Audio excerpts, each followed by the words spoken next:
seorang Tionghoa yang bisa dibilang sangat langka karena ketika beliau wafat didatangi pelayat ribuan orang dan lebih dari itu dilakukan prosesi secara keraton Mangkunegaran.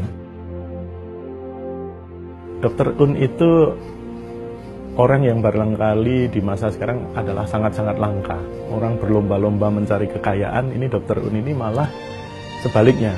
Ketika ada orang miskin datang ke tempat dia praktek, si orang ini malah dikasih uang.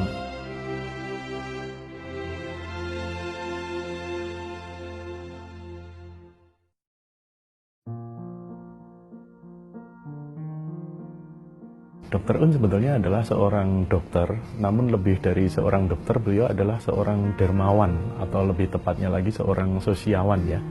Jadi Dr. Un itu seorang Tionghoa yang bisa dibilang sangat langka, karena ketika beliau wafat didatangi pelayat ribuan orang, dan lebih dari itu dilakukan prosesi secara keraton Mangkunegaran, itu luar biasa.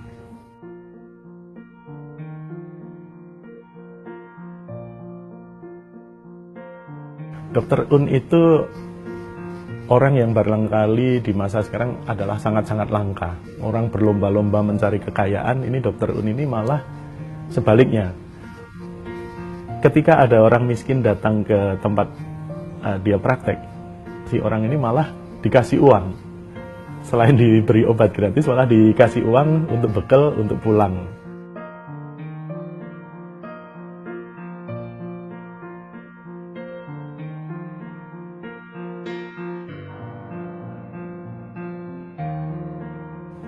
Walaupun Dr. Un ini adalah seorang Tionghoa, namun sejak Indonesia memproklamasikan kemerdekaannya, dia tidak pernah mengingkari bahwa dia adalah orang Indonesia, dan dia secara bulat mendukung kemerdekaan Indonesia dengan cara menjadi dokter untuk gerilyawan Indonesia yang waktu itu basisnya di Solo.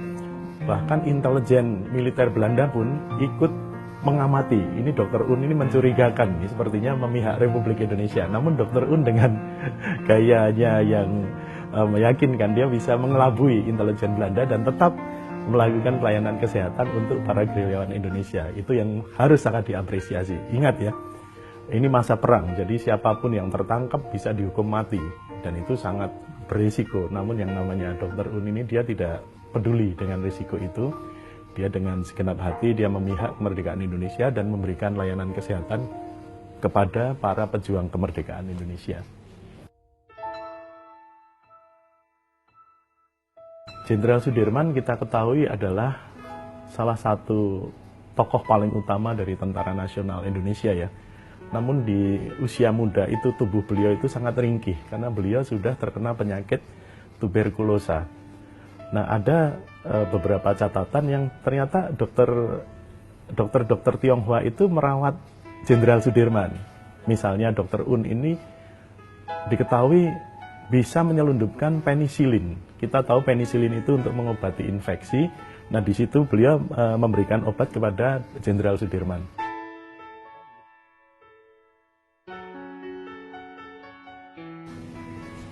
Buku ini, buku yang ditulis oleh Ravando, sejarawan muda dari Gajah Mada ini, mengajarkan dengan baik apa yang barangkali di masa sekarang ini sudah menjadi barang langka.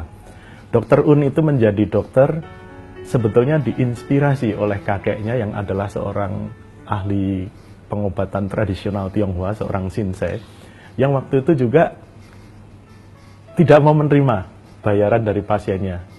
Namun apa yang ingin disampaikan Dr. Un adalah jangan engkau menjadi dokter karena mencari kekayaan. Itu yang semboyan yang mungkin saya rasa sampai sekarang sangat relevan. Dan juga yang menarik, Dr. Un inilah manusia lintas golongan ya. Karena di sini juga diterangkan oleh Ravando bahkan di kalangan Arab itu beliau juga diterima. Bahkan sempat dijuluki Dr. Un ini bukan hanya dokternya orang Tionghoa atau pribumi, tapi malah dokternya orang Arab juga. Jadi inilah yang diajarkan Dr. Un, nilai-nilai kebinekaan, nilai-nilai altruisme, atau jangan mencari kekayaan di atas penderitaan orang lain. Itu yang saya rasa dewasa ini sangat aktual, apalagi kita ada revolusi mental ya, itu sangat aktual untuk kita gali kembali, dan bukan hanya gali saja tapi juga diamalkan. Maka buku ini layak dibaca oleh kita semua, khususnya generasi muda. Ketika kita mengalami krisis mencari idola, Dr. Un bisa menjadi idola kita.